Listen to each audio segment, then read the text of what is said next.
Así inicia ese Noticia en Profundidad. Un placer acompañarles. Soy Tatiana Pérez y les saludo desde nuestra sede central en Caracas, en Venezuela. A partir de este momento, en la próxima hora, tenemos 3 temas que son noticia. Los analizamos en profundidad. Primero, titulares, se los presentamos en Noticia Bolivia. Esta noche el Parlamento debate sobre la celebración de elecciones antes del próximo 18 de octubre.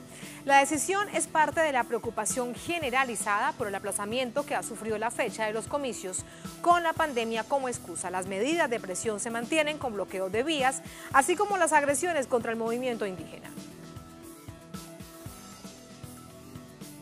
En Noticia Estados Unidos, en titulares, ni progresista ni agente de cambio. ¿Quién es Kamala Harris? Fórmula a la vicepresidencia de Biden en la candidatura demócrata a las elecciones del próximo noviembre. Vamos a verlo. Y en Noticia Venezuela, en el camino a las elecciones legislativas, la presidenta del Consejo Nacional Electoral y el ministro de Exteriores abordan el acompañamiento internacional. Al mismo tiempo, aparecen voces que intentan interferir en un proceso interno en este país. No es nuevo, pero se da por estos días. Hay reacciones, hay además respuestas. Esa es parte de la agenda de los comicios del 6 de diciembre que está avanzando pese a esto que les estamos contando y lo analizamos en Noticia Casi Comienza. Bienvenidos, bienvenidas.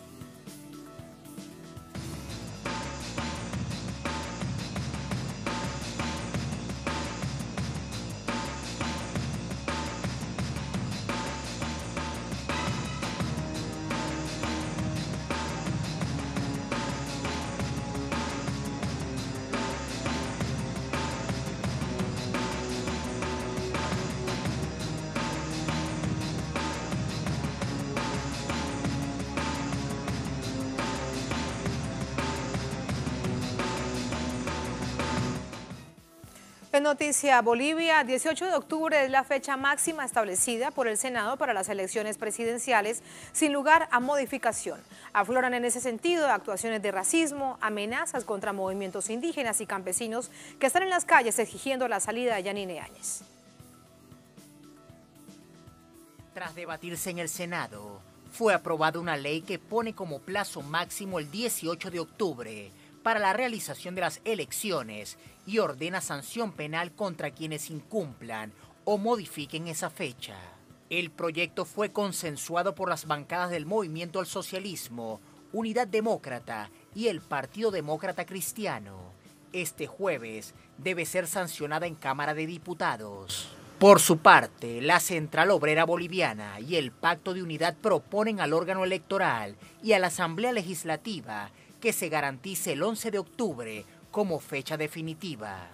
Porque queremos de una vez tener un gobierno elegido democráticamente y el pueblo, el soberano, va a decidir quién va a ser su gobernante en los próximos 5 años.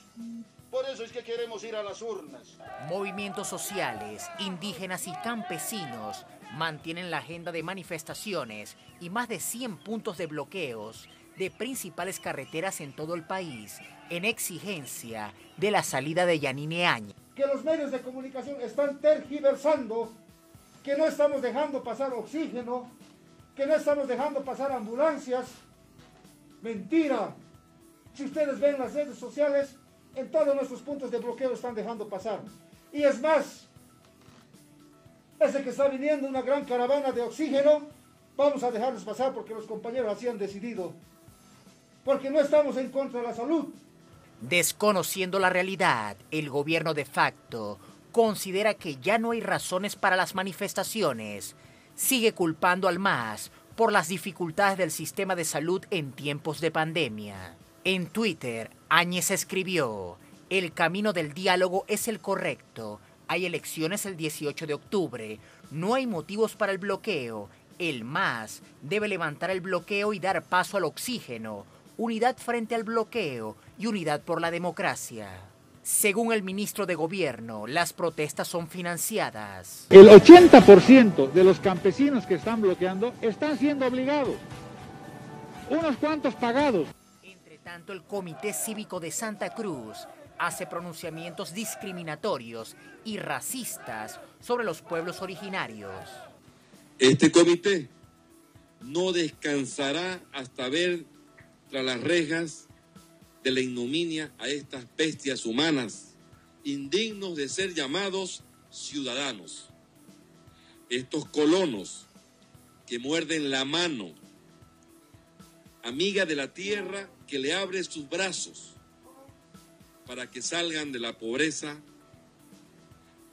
y pagarán esta tamaña afrenta. Además, dan un plazo de 48 horas al gobierno de facto para que desbloquee las carreteras en Santa Cruz y exigen renuncia del presidente del Tribunal Supremo Electoral y de diputados y senadores del MAS. La misma organización que en 2019 lideró actos vandálicos contra el gobierno de Evo Morales, preparando el terreno para el golpe de Estado. Al respecto, diputados anunciaron que presentarán una denuncia ante organismos internacionales por la postura antidemocrática, racista y colonial del Comité de Santa Cruz y otras organizaciones extremistas. Si el Comité Cívico está pensando que este conflicto le va a ayudar a volver a la época de los privilegios, están muy equivocados, no se lo va a permitir este pueblo. Están vulnerando la ley 045 contra el racismo y toda forma de discriminación. De todas maneras, nosotros estamos haciendo las denuncias internacionales, las denuncias ante organismos internacionales de derechos humanos por este tipo de posiciones tan antidemocráticas, tan racistas, tan coloniales. La rebelión del pueblo originario deja al descubierto el pensamiento de un sector de Bolivia que niega sus raíces. ¿Y qué sucede esta noche? De inmediato vamos a La Paz con nuestro corresponsal Freddy Morales. Hola Freddy, muy buenas noches, adelante. Hola Tatiana, continúa la aprobación de la ley en la Cámara de Senadores. La defensora del pueblo, la señora Nadia Cruz, después de reunirse con la Central Obrera Boliviana y con los dirigentes de los movimientos sociales, ha hecho saber que estos están a la espera de que se los invite para abrir un diálogo a fin de que se pueda involucrar a estos sectores que han declarado la huelga general desde el lunes de la semana pasada en este acuerdo político que fue logrado hoy en la Cámara de Senadores. Estos dirigentes han dicho que han pedido de manera oficial que las elecciones se realicen el 11 de octubre, pero al mismo tiempo aclararon que están abiertos a debatir incluso esta propuesta flexibilizada que han presentado al Tribunal Electoral y a la Asamblea Legislativa. De modo que esta es la situación en cuanto a los acuerdos que se han procurado hasta ahora.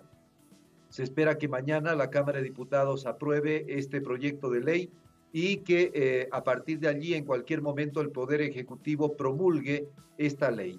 Hay una novedad muy interesante en el proyecto de ley que más o menos modifica o contiene unos 8 artículos. La novedad, Tatiana, es que plantea que solo para esta elección los candidatos que renuncien podrán ser reubicados en las listas. La ley boliviana determina que los candidatos, si renuncian, no pueden ser reubicados en otros cargos de las listas.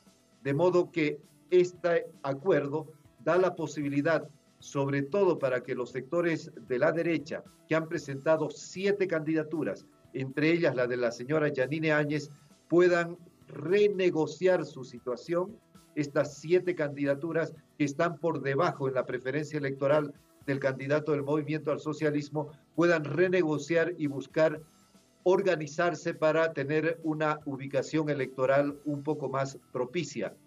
A eso da lugar este proyecto de ley que se está debatiendo ahora y que es fruto de un acuerdo político en la Asamblea Legislativa. Entre tanto, los bloqueos continúan a nivel nacional, ninguno ha sido suspendido hasta ahora. También en la ciudad del Alto se sucedieron los bloqueos hoy en varios barrios de esa ciudad, vecina de la ciudad de La Paz. Mientras tanto, los precios de los alimentos y los productos básicos han empezado a tener una escalada muy importante de hasta 400 y 500% en sus precios. También ha empezado la escasez de carburantes y la escasez de alimentos en las ciudades de La Paz y el Alto, hasta donde hemos podido confirmar.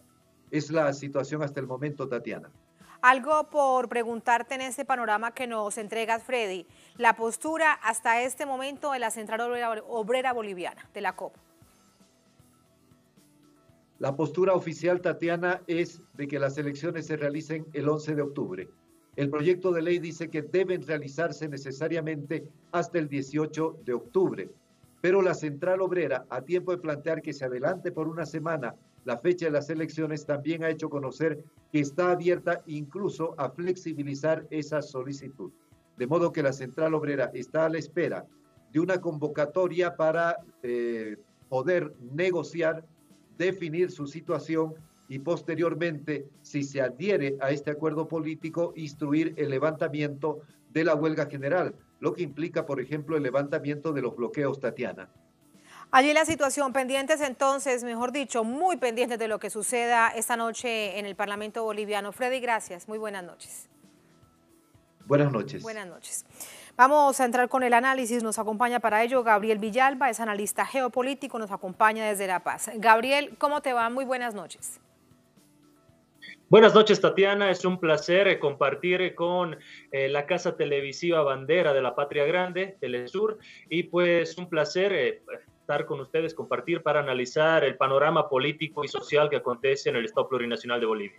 Muchísimas gracias, Gabriel. Y quiero comenzar por la coyuntura, lo que está sucediendo esta noche en el Parlamento. Quiero conocer tu visión acerca, primero, de si existen las condiciones políticas para que las elecciones sean el 11 de octubre y no el 18. ¿Y eso de qué manera marcaría la diferencia?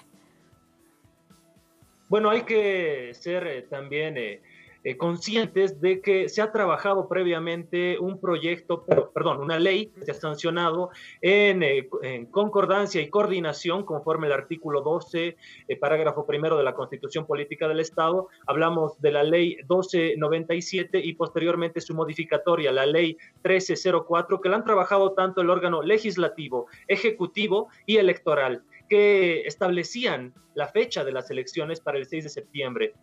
Cuando las instituciones estatales, en este caso el Tribunal Supremo Electoral, debía brindar certezas democráticas, certezas de reencaminarnos por la vía democrática tras haber sufrido un golpe de Estado en noviembre del año pasado, nos dan mayores incertidumbres, pidiendo que las elecciones se suspendan por una cuarta vez para el 18 de octubre. Por supuesto que la gente, ante esta burla que están realizando las instituciones estatales, ha reaccionado y está en este momento movilizada, está en este momento en puntos de bloqueo, en puntos de huelga. Ya ha sobrepasado los designios, si se quiere, del movimiento al socialismo. De una forma muy primaria, el régimen de facto ha acusado de que todos los bloqueos y huelgas son producidos por el movimiento al socialismo. Esto es totalmente falso. El movimiento al socialismo es una pequeña fracción, una pequeña parte de este gran movimiento nacional popular que está actualmente movilizado y que está buscando soluciones por la vía de la insurrección popular, puesto que también debiera ser una tarea del Ejecutivo, Legislativo y Electoral, tarea que no han cumplido, darle las certezas democráticas al país. Es por eso que los bloqueos en este momento no se están levantando, ¿no? Es importante, sin duda, el trabajo que está realizando la Asamblea Legislativa Plurinacional en este momento, tratando de solucionar por la vía, si se quiere, de la legalidad y de la institucionalidad esta crisis que tenemos en Bolivia, pero la demanda ha pasado de ser ya la realización de las elecciones del 6 de septiembre a ser la renuncia de Yanine Áñez, ¿no? Sí. Entonces, se han desbordado las demandas y por supuesto que se tiene un estado de convulsión social en el país. El nivel de indignación que se expresa en las calles como parte de la condición de este pacto político que se discute esta noche, Gabriel, uno se pregunta es si lo que nos estaba contando precisamente Freddy, que genera tal nivel de suspicacias, que los partidos de la derecha, que tienen bastante distancia, si comenzamos con el primero, con el de Carlos Mesa, por ejemplo, en comparación con la fórmula a la presidencia del MAS, y ahí en adelante los otros 7 puedan reorganizarse, tratando de pensar en que realmente pueden llegar al poder de una manera legal el próximo 18 o el próximo día que se decidan las elecciones generales. Sí, la gente en Bolivia tiene claro los bloques enfrentados actualmente en la coyuntura política, ¿no? Tienes un bloque neofascista, un bloque conservador, un bloque colonial, está siendo representado por Carlos Mesa en Occidente, pero por Yanine Áñez, López, Camacho en Oriente. Representan la misma casta política acostumbrada a sus privilegios. Es más, en entrevista con CNN, el ministro de Gobierno de Bolivia, el señor Arturo Murillo Prijic, ha dicho que lo políticamente correcto sería meterles bala a la gente que está legalmente y legítimamente movilizada en los puntos de bloqueo, en los puntos de huelga. Ese es el extremo y ese es el pensamiento fascista que tienen las autoridades gubernamentales y, por supuesto, también los diferentes bloques que componen, valga la redundancia, este bloque conservador, neoconservador, racista, fascista, neofascista, que han articulado incluso grupos paramilitares como Resistencia Juvenil Cochala, coordinada directamente por el ministro de Gobierno Arturo Murillo Prijic, y Unión Juvenil Cruceñista, coordinada directamente por Branko Marinkovic. No es ninguna casualidad que Branko Marinkovic forme hoy parte del gabinete de Yanine Áñez, a un día después de que se pronuncia la Unión Juvenil Cruceñista, ¿no? Entonces, se está articulando el régimen a través de su posicionamiento fascista y además está generando las condiciones para una represión a gran escala. Así como tenemos una movilización que demanda la renuncia de Yanine Áñez, el régimen también está buscando la forma de, entre comillas, legalizar y legitimar una represión a gran escala con los aparatos coercitivos, es decir, la policía, el ejército y estos grupos paramilitares articulados como Resistencia Juvenil Cochala y Unión Juvenil Cruceñista. Sí, esa es parte de la gran preocupación también que hay desde los líderes de las movilizaciones y de los bloqueos en el país. Con respecto a los movimientos de estos partidos de la derecha y de la extrema derecha, Gabriel, ¿percibes entonces que estarían buscando menos candidatos? Tal vez sería la fórmula que estarían buscando, menos candidatos para enfrentar la fórmula ganadora del MAS, a Luis Arce y a David Choquehuanca. Sí, se manejan dos posibilidades. La primera solo es una hipótesis, ¿no?, que se está manejando ahí en los círculos del régimen, de que Yanine Áñez podría ser reemplazada por el señor López, Fernando López, que funge actualmente como ministro de Defensa, encargado de las fuerzas militares del país. La otra opción es una posible alianza entre Carlos Mesa y Yanine Áñez, que también se está manejando ahí, mucha gente del ámbito político en Twitter lo está anunciando.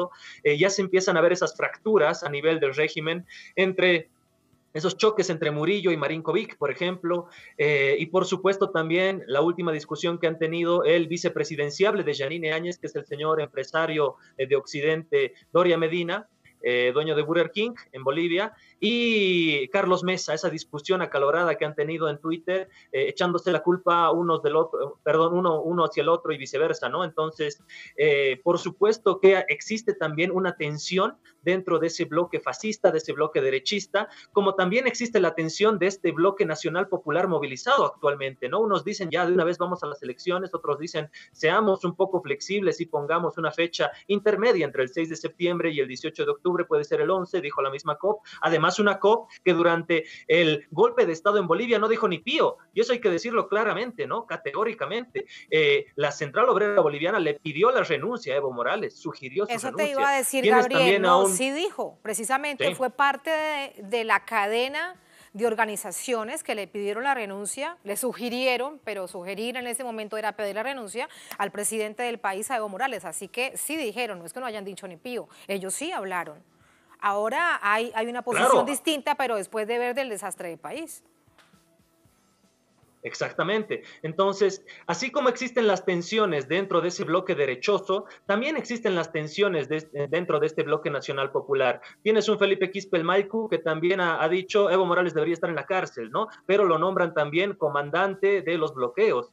Por supuesto que existen estas tensiones. Álvaro García Linera lo llamaría estas tensiones creativas dentro de un proceso de confrontación, que se están dando. Esperemos que se solucione por la vía del diálogo, que hace mucho rato, desde el principio de esta semana, debería haberlo encabezado el órgano electoral. Ahí hay una crítica muy fuerte, debería haberlo encabezado el órgano legislativo. Yo tengo una crítica muy fuerte al órgano legislativo, ya que ellos han construido en combinación, en coordinación con el órgano ejecutivo y electoral, la ley 1297 y la ley 1304, para precisamente llevarnos a unas elecciones, pero han dejado que el Tribunal Supremo Electoral, es decir, el órgano electoral de nuestro país, se mande la parte por sí sola, sin coordinar con el Ejecutivo ni el Legislativo, y nos pongan en esta situación actual de convulsión social en la que estamos, ¿no?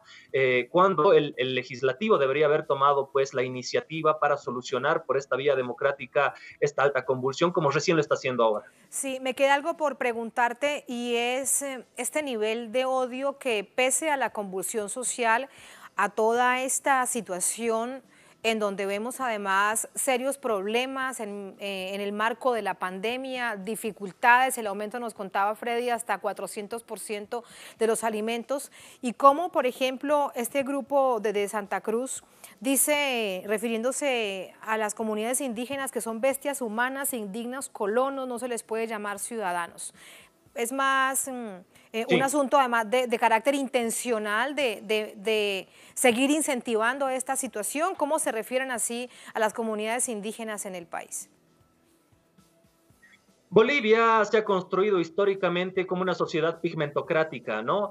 Pesaba el color de piel blanco por sobre la mayoría de los bolivianos de tez morena. Se ha construido una sociedad altamente racista, altamente colonial, y esta gente ha manejado el Estado, estos bloques derechosos y coloniales, han manejado el Estado como su finca personal. Recién en el 2006, un indígena llega a ser presidente y llega a cambiar esa estructura mental de los bolivianos, dignificando nuestra condición indígena, nuestra condición mestiza, nuestra condición obrero y campesina. Entonces, estos círculos ideológicamente nunca han podido entender ello. Siempre se han retrotraído a el sentido eurocéntrico. Por eso tienes un Arturo Murillo Prijic, apellido croata, ¿no? Como gran logro tener un apellido de pedigrí, como dice Carlos Mesa. Tienes a Karen Longaric, croata, apellida croata también. Tienes a Marinkovic, apellido croata, que él abiertamente dice que se siente más croata que boliviano, ¿no? Sin duda, estos estigmas, si quieres, mentales, esta estructura mental que han tenido, no se ha podido deconstruir del todo. Es por eso que ha existido gran resistencia en Bolivia hacia la nueva constitución política del Estado, que reconocía la plurinacionalidad y a los pueblos indígenas. También tienes una gran resistencia a que mujeres de pollera y gente que antes para ellos era considerado sus choferes y sus jardineros, hoy sean senadores, diputados, asambleístas, hayan sido ministros.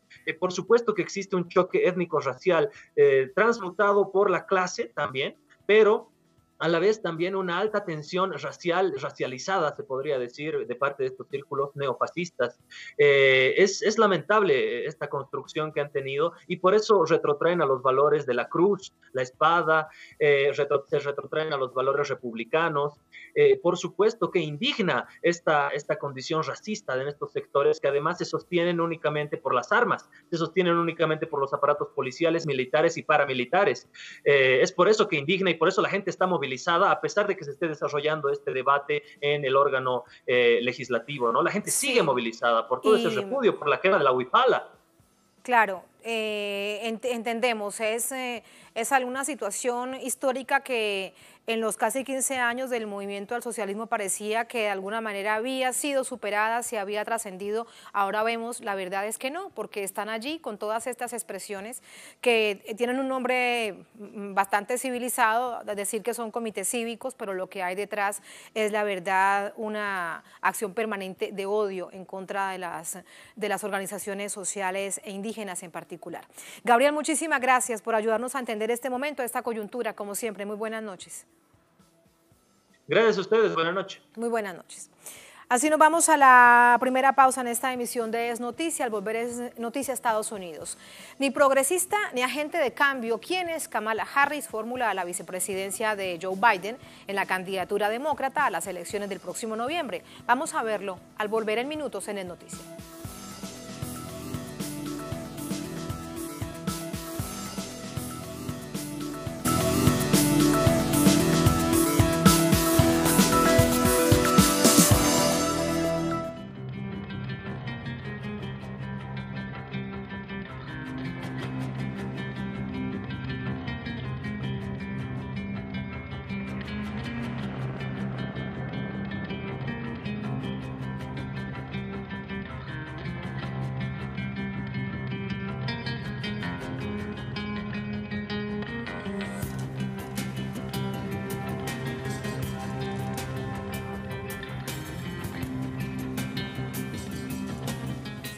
Es noticia Estados Unidos. La nominación de Kamala Harris como compañera de fórmula de Joe Biden produjo diversas reacciones en sectores políticos de este país.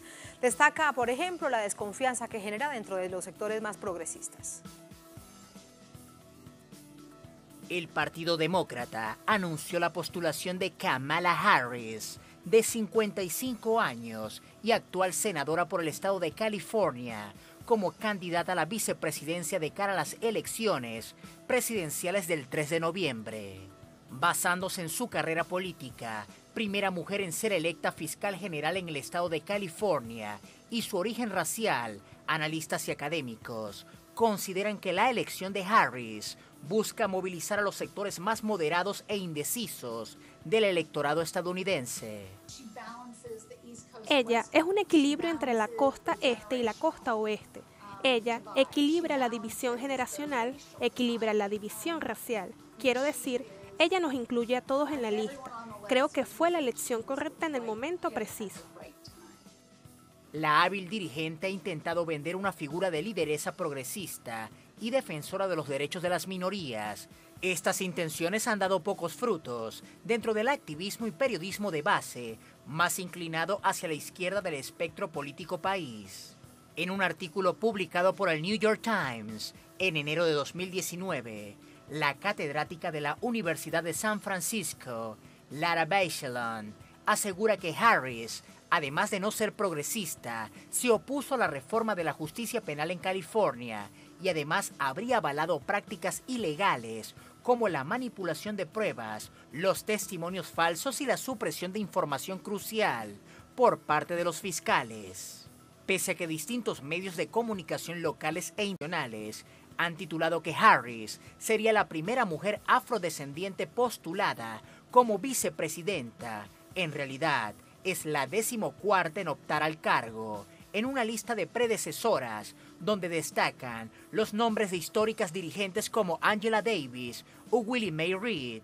No obstante, sí es la primera mujer negra en ser incluida en la fórmula de uno de los dos grandes partidos que históricamente han monopolizado el poder político en Estados Unidos. Seguimos explorando de quién se trata, quién es esta candidata a fórmula a la vicepresidencia en la aspiración demócrata para el próximo noviembre, por qué la ha escogido Joe Biden, todo lo que en este momento se dice con respecto a ella es real, es parte de la estrategia mediática. Bueno, todas estas preguntas para Patricio Zamorano, académico, analista internacional, codirector del Concilio de Asuntos Hemisféricos desde Washington con nosotros. Patricio, ¿cómo te va? Muy buenas noches. Hola, buenas noches, Tatiana, un gusto como siempre. Muchísimas gracias. Quiero primero conocer tu opinión. ¿Cómo describes a la candidata a la vicepresidencia que ha nombrado Joe Biden, a Kamala Harris?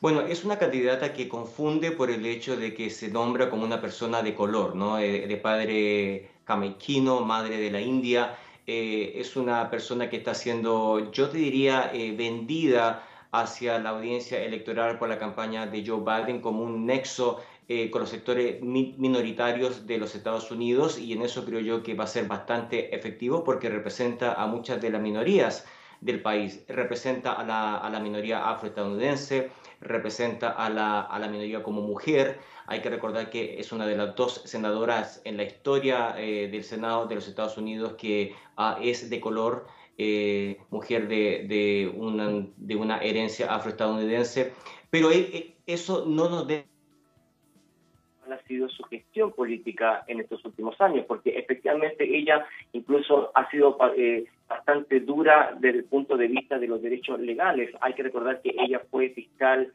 de la zona de San Francisco y también fiscal general de todo el estado y poderoso estado de California. Y en esas funciones ella se destacó por endurecer mucho las penas, especialmente las penas que tenían que ver con el tema de las drogas ilegales. Y como tú sabes, en los Estados Unidos afecta. Hemos perdido la comunicación con Patricio Zamorano, académico, analista internacional, codirector del Concilio de Asuntos Hemisféricos, con nosotros desde Washington.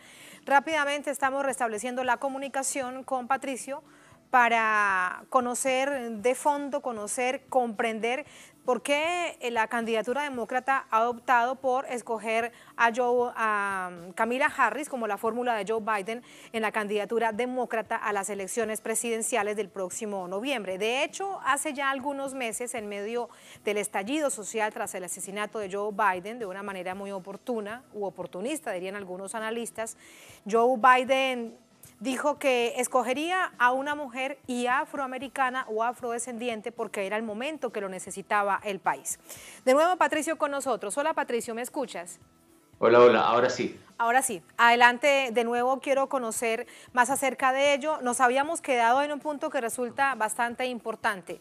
¿Quién es, pero a quién realmente representa? Nos estabas contando, por ejemplo, de las acciones duras en contra precisamente de quien ella podría representar, de las minorías en San Francisco, en Los Ángeles, en California, siendo fiscal de esta zona.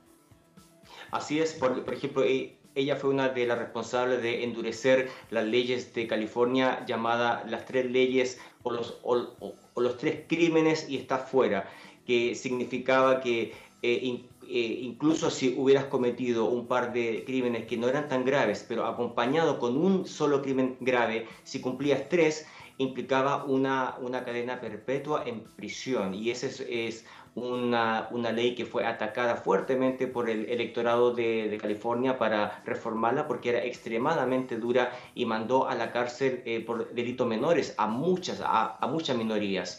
Entonces ella fue una de las que defendió toda esa legislación que afectó principalmente también a los afroestadounidenses que son, como tú sabes, están sobre representados en la población carcelaria.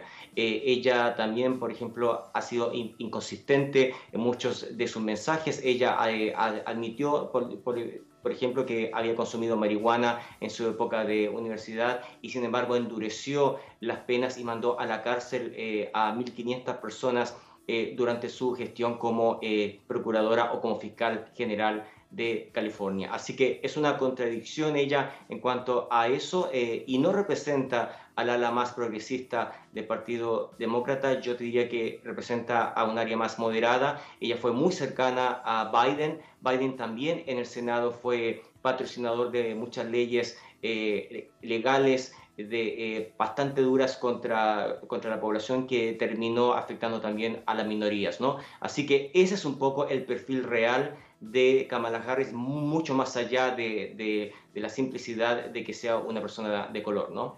De que sea mujer y que sea una persona de color. Los titulares que dicen que viene a darle un halo de progresismo a la candidatura demócrata, bueno, pues quedan precisamente destruidos al conocer realmente toda su acción como fiscal y luego en la vida política. De hecho, también en medio de toda esta cantidad de información quiero conocer si hay información real y concreta que en la candidatura para la fiscalía en ese momento también recibió dinero de Donald Trump y de su esposa. Personalmente no he estado enterado de ese dato específico, pero sí te puedo decir que ella no tuvo una buena precandidatura. Hay que recordar, para que la gente se recuerde, que ella fue una de las precandidatas de las primarias del Partido Demócrata y que curiosamente fue muy dura.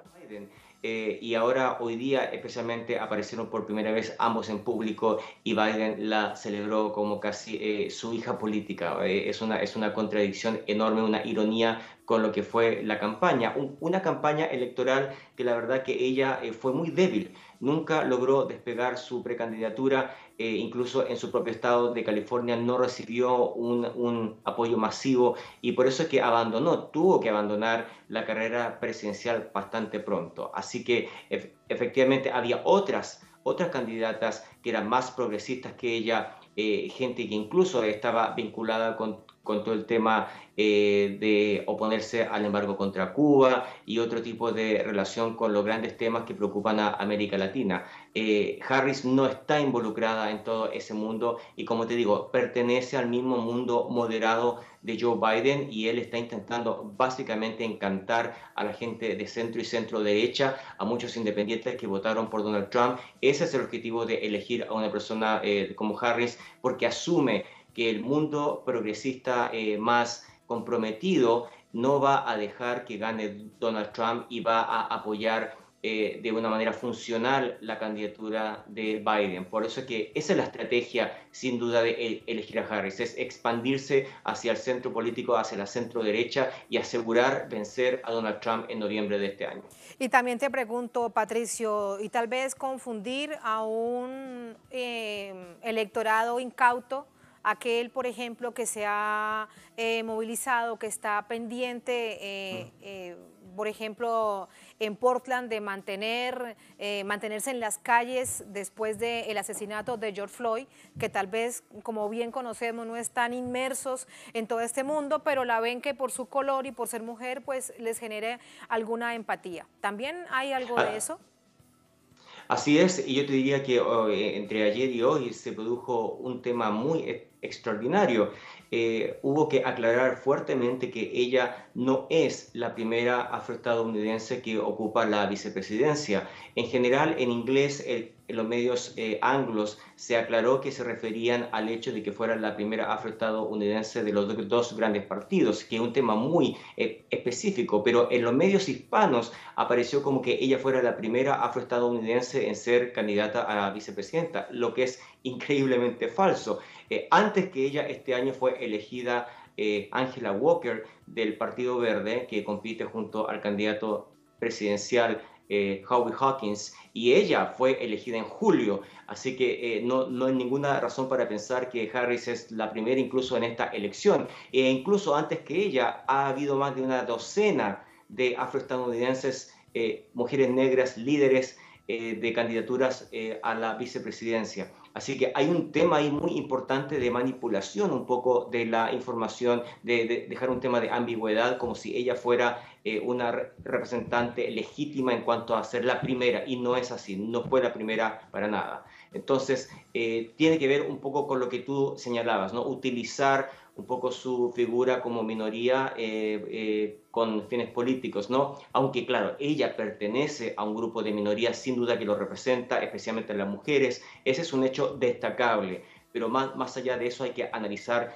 el verdadero trasfondo político que está detrás de ella, ¿no? Sin duda. En todo caso, ahora, de cara al poco tiempo que quedan para las elecciones presidenciales, Patricio, sí tendrá que haber, te lo pregunto además en ese escenario en el que analizas de manera permanente la vida política estadounidense, sí tendrán que buscar ese acercamiento a través de esa agenda programática que exige, por ejemplo, la gente en las calles.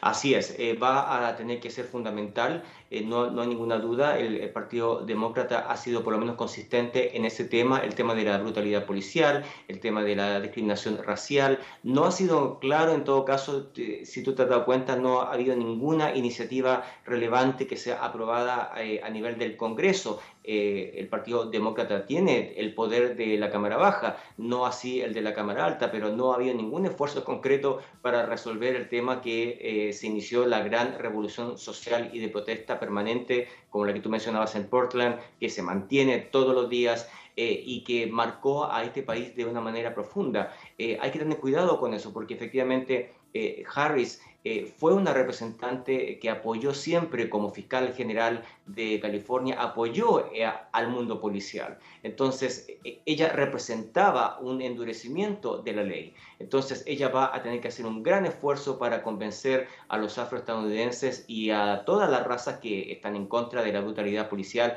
que ella es capaz de liderar un cambio social profundo que tiene que ver con el tema de los fondos para las policías de todos los estados de este país, de todas las ciudades, cambiar la guía de instrucción, castigar de una manera dura la brutalidad policial, el abuso policial. Entonces, ahí hay un tema que la verdad es que una cosa va a ser el discurso de campaña, que no te quepa duda que va a ser tomando y apoyando de una manera pública todos estos temas, pero el tema concreto, ¿se va a traducir eso en una reforma concreta? Esa es una pregunta que el nombramiento de Harris no lo asegura. No lo asegura precisamente por todo su pasado. Me queda algo por preguntarte, tiene que ver con California. ¿De qué manera podrá, en términos además de los votos para republicanos o demócratas, sumar, siendo que ella es de allí?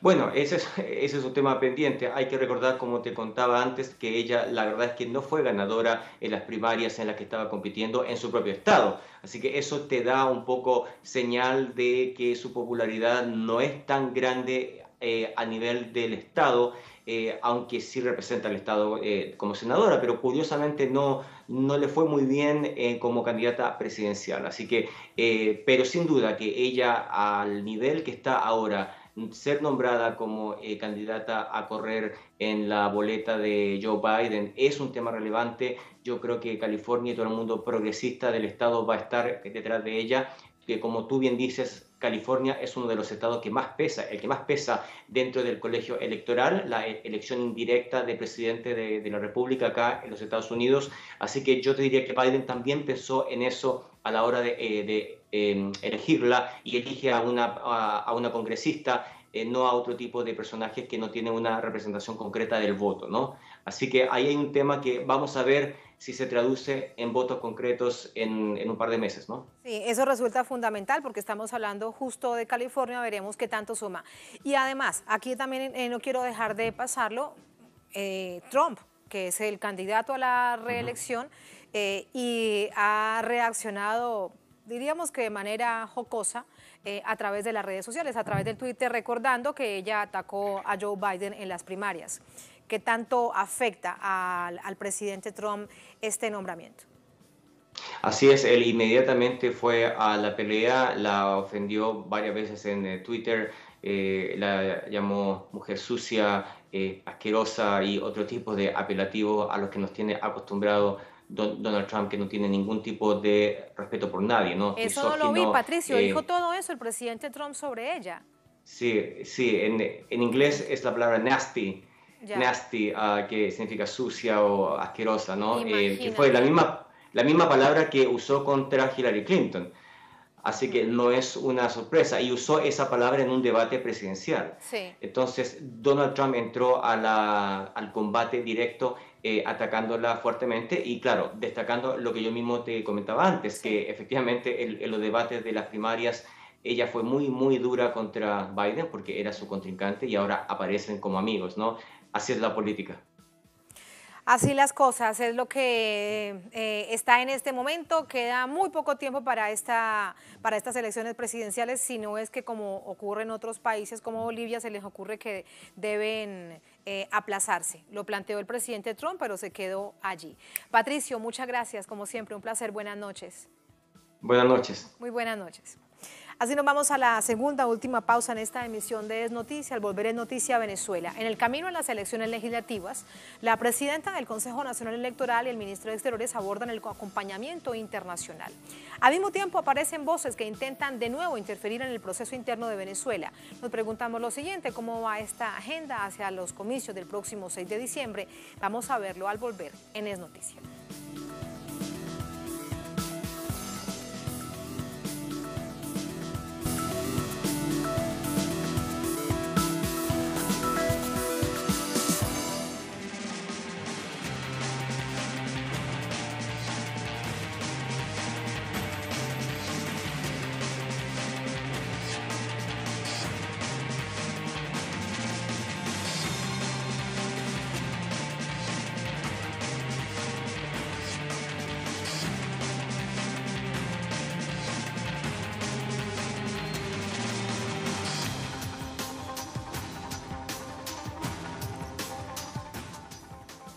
Es noticia Venezuela, el país se prepara para las elecciones legislativas del próximo diciembre. Las autoridades electorales se organizan para abordar el acompañamiento internacional de este proceso, de esos comicios. Y aunque no es nuevo, aparecen voces injerencistas en los asuntos internos de esta nación suramericana.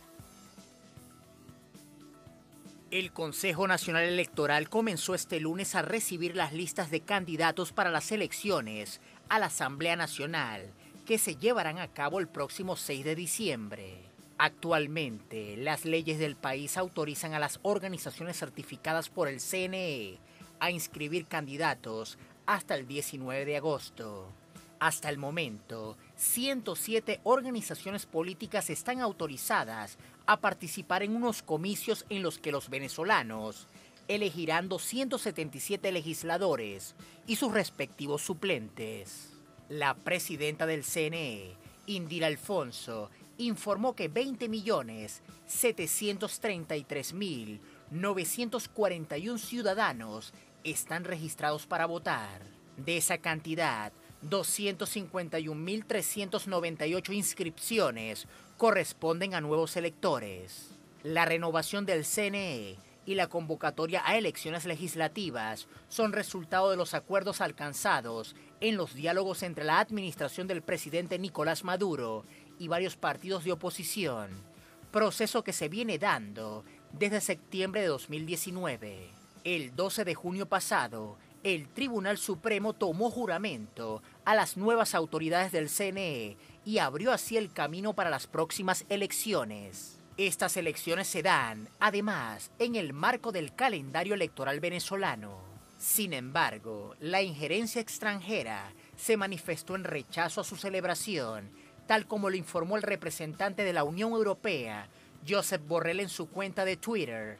En estos momentos no se reúnen en Venezuela las condiciones para un proceso electoral transparente, libre y equitativo. Informaré a los ministros de la Unión Europea y convocaré reunión ministerial del Grupo Internacional de Contacto próximamente.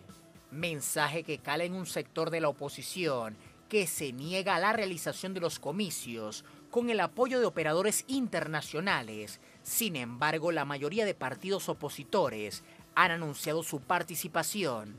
Los preparativos están en marcha.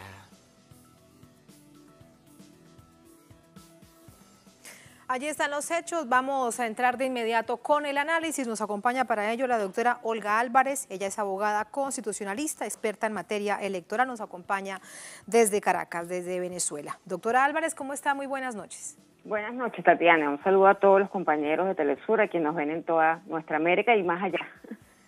Muchísimas gracias. Primero es ver que parecen que hay de nuevo intentos por interferir, como que si le mandaran a decir a las autoridades venezolanas que las elecciones no se harán el próximo 6 de diciembre.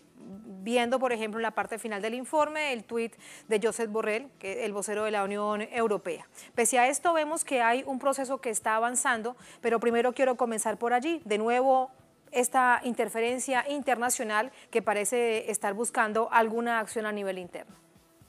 Bueno, Tatiana, lo que sí es cierto y se sabe es que la Unión Europea siempre ha querido o ha creído tener algún tipo de tutela sobre Venezuela o sobre los países latinoamericanos. El tema de crear organismos internacionales de observación es además irrespetuoso del derecho a la autodeterminación de los pueblos. Y más todavía cuando en Venezuela llevamos 20 años demostrando que hemos afianzado nuestro sistema electoral. La Unión Europea la última vez que participó fue en el revocatorio, en el proceso del 2003-2004, que estuvieron aquí de forma, ya no como observadores, sino que ellos actúan como ellos actúan. O sea, no están cumpliendo el papel de observador neutral, sino que intentan interferir en las relaciones políticas de los países a donde llevan sus misiones de observación. En este caso, el representante de la Unión Europea, Josep Borrell, para asuntos internacionales, no tiene ningún fundamento, ninguna competencia para declarar si hay o no condiciones dentro de Venezuela, porque nosotros estamos trabajando en el marco de la Constitución, de las leyes y aún más en el marco del diálogo nacional, para llevar adelante unos acuerdos de una mesa de encuentro y de intercambio entre la oposición venezolana y el gobierno nacional o los factores políticos que apoyan al gobierno nacional. En ese sentido, hubo un cambio de rectores del Consejo Nacional Electoral, cambio de magistrados electorales que no tenían el tiempo de vencimiento, pero se llegó al acuerdo de cambiarlos para generar en quienes han llamado a desacreditar al CNE, generar la credibilidad que ellos quieren tener, porque realmente hemos tenido siempre un CNE con una credibilidad máxima por tener un sistema vanguardista. Pero bueno, esa situación es la que tenemos, o sea, una interferencia permanente en asuntos internos políticos. Doctora Álvarez, y esto además parece, se lo pregunto, si hay que verlo e interpretarlo como una amenaza, ¿informaría a los ministros de la Unión Europea y convocará a reunión ministerial? Y habla además del Grupo Internacional de Contacto, que de ese grupo ya ni siquiera se sabe cuántos países quedan en ese llamado Grupo Internacional de Contacto. Pero bueno, si suena como una amenaza. Sí, lo percibimos tal cual como una amenaza. No es nada diplomático haber manifestado eso en Twitter sin haber hecho una reunión, en todo caso, con el ministro de Relaciones Exteriores de Venezuela, Jorge Arriaza, que es con quien debe dialogar. Nosotros no estamos sometidos ni estamos subsumidos en el marco de la Unión Europea. Nosotros somos un país independiente y soberano. Y aquí se está desarrollando un cronograma electoral de cara al 6 de diciembre. En este momento está la fase de postulación de los 107 partidos políticos que están participando, tanto de cobertura nacional como de cobertura regional, que van a estar inscribiendo sus candidatos, sus postulados para la Asamblea Nacional. Es otra actitud injerencista de la Unión Europea, que por un lado reclama que no haya sanciones, pero por otro lado está convencida de que tiene que tener algún tutelaje sobre Venezuela. Obviamente esto en componenda o en acuerdo de forma satelital con el gobierno de Estados Unidos, que realmente tiene un sistema electoral bastante deplorable. De hecho, parece más un tuit del Departamento de Estado de Estados Unidos que del encargado de la Unión Europea en materia de relaciones exteriores, que entre otras cosas, recordemos, habían sostenido comunicación directa con el ministro de Exteriores de Venezuela. Así que bueno, llama esto la atención. Ahora, otro hecho que también a nivel internacional no es nuevo, pero suena, y es cuando algunos referentes de partidos tradicionales dicen dentro de Venezuela que no van a participar, pero tienen sus operadores fuera de Venezuela. ¿Cuál es la realidad entonces de estas distintas oposiciones en el país, quienes participan y quienes no participan, doctora Álvarez? Bueno, en las últimas 3 elecciones, desde la Asamblea Nacional Constituyente en adelante, han habido 2 elecciones más, 3 más. Hemos visto que la mayoría de ellos han participado con grupos de electores o partidos de reciente creación, con otras siglas, con otros nombres, pero que los candidatos son militantes de los partidos tradicionales.